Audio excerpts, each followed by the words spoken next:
If you do want to be JR, it's not because he may be the meanest man in the world, it's because he's so rich and successful and does not let anything stand in the way of whatever it is he wants. You may not be surprised to learn that there's a multi-million-dollar industry that may not promise to turn you into JR, but does say it can make you a richer, better, happier person who will have nothing less than a terrific day every day for the rest of your life. Nowhere is the success business thriving more than it is in Dallas. You don't have to be JR to make it big in Big D. From now on, every time anybody comes up to you and says, "Good morning, how are you?" you're going to answer with one single word, and the word is terrific. Good morning, group, how are you? Terrific! This is a seminar in Dallas. People learning to wipe out such tepid words as fine, okay, and pretty good from their vocabularies. With enthusiasm, they are being told that enthusiasm is the essential ingredient of success. And Dallas seems so appropriate. It's not just that the Ewings chose this place from which to claw their way to the top. It's not just that this city booms while others burn. There is definitely something in the air that makes success more important than it is elsewhere. It would be overstating to say Dallas is crazed with passion for itself and success, but overstating is legal in Dallas. No place is as good as they tell you this place is, but people here have that crapshooter's confidence that everything always comes up roses. The enthusiasm, for example, of a Sherwood Blunt, one of Dallas's many baby-faced millionaires. Let's be candid. There are a number of 30-year-old young men in this city and around the country and throughout the world who have had the same opportunities, the same educational background, if you will, that I have had. I just happened to be fortunate enough, the good Lord just happened to bless me enough to see to it that I was born in Dallas, Texas. Those not thus blessed are moving there. Industrial giants are making Dallas their corporate hometown. Put that mixture of enthusiasm and cash together, and you've got success. Not only success as the pinnacle of achievement, but success as a commodity, like cattle or soybeans or oil. Some might say like snake oil. Dallas has become the Dallas for the men who will tell you follow their way, take their course, listen to their cassettes, and life will be terrific. And that's terrific with a capital T. Men like Zig Ziglar, the very model of a modern self-improvement man. He says if you want to change your life, you must do it immediately with flamboyance. And when you start telling people you're doing super good, but you'll get better, I'll tell you, it makes a difference. Or a man like Ed Foreman, who will, he claims, open the poor, bedraggled, worn-out person you are on the outside and release the solid gold possible you that you've been hiding. Now, we want to know, before we leave here, how are we going to enjoy a happy, enjoyable, terrific, dynamic, vibrant day every day? And both Zig and Ed can prove to you just how successful they've been at this game. They've both become millionaires at the business of selling success here in Dallas. It doesn't matter whether it's in Dallas, Texas, or whether it's in Boston, Massachusetts. Those folks in Boston and those folks in Philadelphia and those folks in New York need this worse than the folks in Dallas and Houston do. It's just easier to get it across to the folks in Dallas and Houston because they're already halfway there. The others are so reserved, they're sort of held back. Well, I shouldn't laugh, it might make my face crack, you know. Oh, you're supposed to worry. That's a part of what life is all about. Baloney. It's you and you alone that decides every day whether it's going to be a good day or a bad day. Ed Foreman in person will teach you in a 3-day seminar how to stop being a frightened little church mouse and how to start being super mouse. It costs $900 to learn how to have a good day every day. Remember this, that life is for laughing, loving, and living. It ain't for whining, worrying, or working. Aren't you really just stating the obvious? Well, it Very might... simple little homilies to people. Well, it might be the obvious, but very few people, in fact, in life practice it.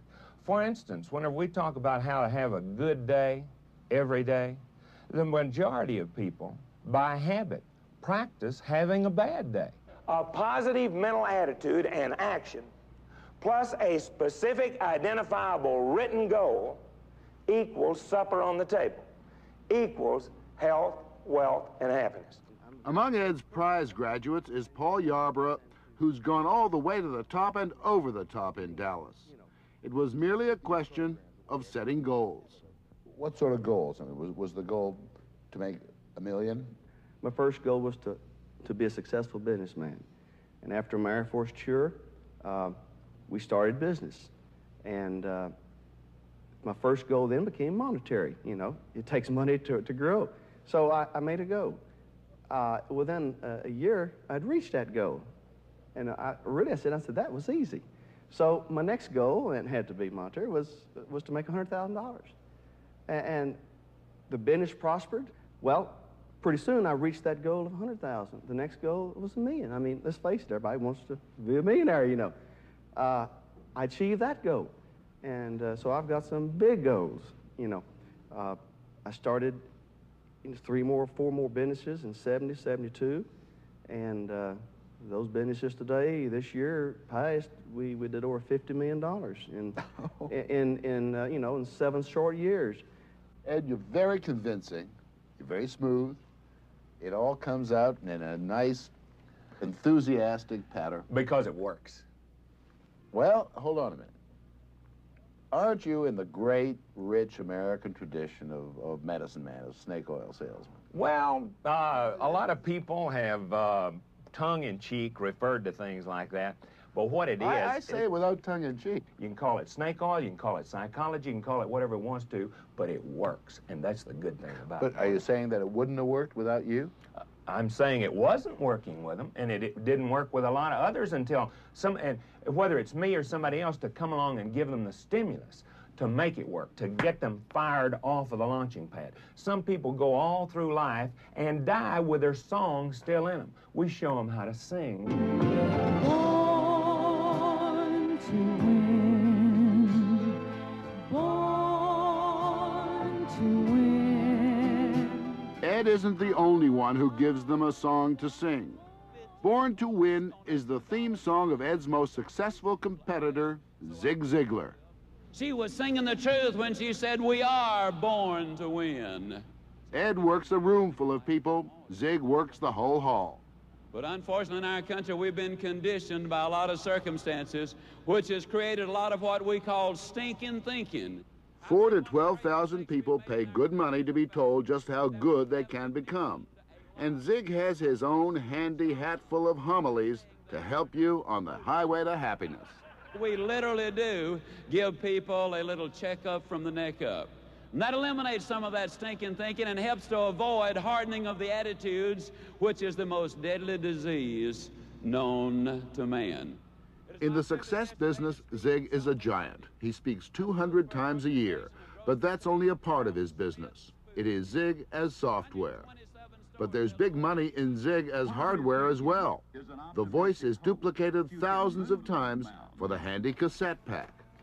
I believe that if you will get your family together or your business together, and if you'll take this Richer Life course, 16 hours of powerful motivational material with a goals planner and a creative ideas manual and the book See at the top, I believe that if you will share the concepts as we've been sharing them with you here right now, I believe that you'll see a dramatic change takes place. And in case you have doubts about how infectious Zig's enthusiasm can be, take a look at this man. He turned up to get some more inspirational material and spotted none other than the Big Zig himself. I'll tell you what, this is the most fantastic thing that's ever happened to me in my entire life, is I got in contact with Zig Ziglar. I'll tell you, the first tape I heard of his was in 1972. This man went out and he sold pots and pans door to door, what I was doing, and he sold over 100,000. And I was at this sales meeting, and I come back, and my sales manager says to me, "Dan, you can do it." I went out and I sold $57,000 worth of pots and pans door to door in 13 weeks and beat the record. I turned my life over to God and to the Zig Ziglar course, and I'm coming clear back right up to the top. What do you think of this fellow, then? He is the most fantastic man. Outside of God, him and they, we all walk in the same chute.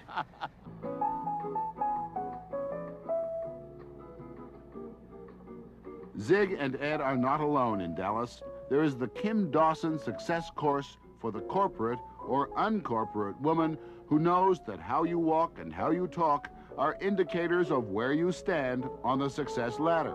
And whether we like it or not, we are judged by appearances. Women learn how to stop walking like a truck driver and how to start walking like a credit to her boss and to her husband. I'd like to be a credit to my boss and to my husband, you know, in appearance. And they learn how to talk, or rather unlearn how to talk Southern. The problem with people in the South is they normally move their jaw, and that lends to shake, bake. So if you think of moving only your tongue, A, let's try it. Everyone has to start somewhere, and you start with the story of the lion. A mouse went into a lion's cave by mistake, and before he knew what he was doing, he ran over the nose of the sleeping lion. The lion reached out his paw and caught the mouse and was about to eat him when the mouse said, "Forgive me, King of Beasts, I did not know where I was." When the lion becomes a lion, she will stop being a mouse. She will be ready for the top, another good soul saved by self-improvement. This industry, by the way, is expected to be worth $3 billion by 1984. Then, of course, it will collapse, because we'll all be so successful, no one will need it. It may be the new great American Southwestern religion. The success merchants are careful to always bring God into the act. Give thanks to God for all the many wonderful blessings that you have to be thankful for. Say, thank you, Lord, for 2 good, strong, healthy feet, for 2 good legs to carry me about. Thank you for a good, strong, healthy, dynamic, vibrant body. The good Lord made the Cadillacs and the Lincolns and the Mercedes and the gold and the diamonds for his followers, not for the sinners. I always thought the meek were supposed to inherit the earth. Well, the meek may inherit it, but they're going to have to work like the devil to get title to it. Remember, these are not simple-minded people. They are young executive types. And no matter what they end up doing, what Ed Foreman is teaching them is how to sell themselves. He conditions them. Good morning, group. How are you? No matter how rejecting the world may be, your response is... For others, life may seem cruel and unfair. But for you, life is... Did you ever have a bad day? Oh, the worst day I ever have, Morley, is a semi-terrific day. Ed, have a semi-terrific day.